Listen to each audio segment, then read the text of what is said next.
ئەمە دیمەنێکی ژیانی ڕۆژانەیە لەسەر سنووری نێوان مەسەدۆنیا و سربیادا کە دەیان هەزار کۆچبەرانی هەموو تەمەنێک گەشتونەتە ئەوێ و زۆر لێیان یا نەخۆشن یا بریندارن.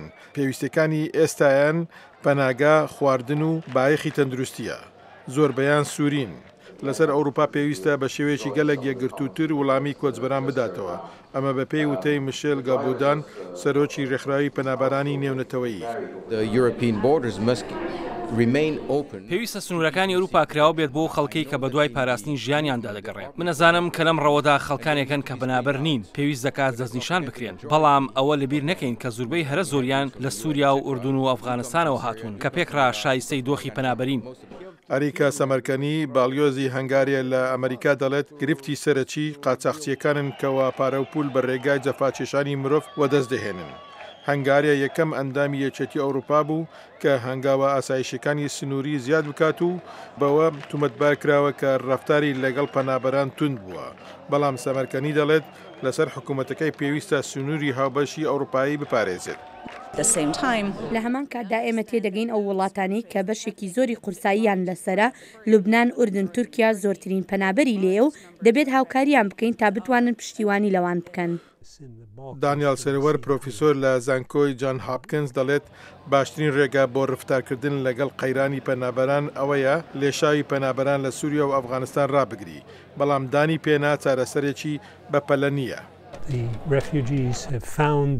پەناخوازان ڕێگەیان دۆزیوەتەوە و ئەو ڕێگای ڕەنگ بێت نزیکی ئێرە یان ئەوێ بێت. بەڵام بە شێوەیەک لە شێوەکان ڕێگای خۆیان بۆ ئەو وڵاتانە دەدۆزنەوە کە دەیانەوێت پەسەندیان بکەن. بەخۆشی ئەوروپا پێویستی بە هێندێک لەو گەنجانە ئەو کرێکارە خوێندەوەرانە هەیە.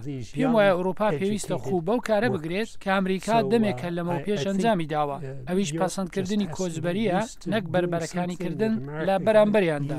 گەلێک لە وڵاتانی ئەوروپایی دووچاری پیرەتی و کەمبوونەوەی دانیشتوان بوونەتەوە. هاوشێوەی سەروەر کریستیان ئۆدنهاڵ سەر بە ناوەندی چاکسازی ئەوروپا دەڵێت کۆچبەران دەبنە یارمەتیدەر بۆ سوکردنەوەی نەمانی شارەزانی گەنج لە هەرێمی بەڵکان و ئەوروپا.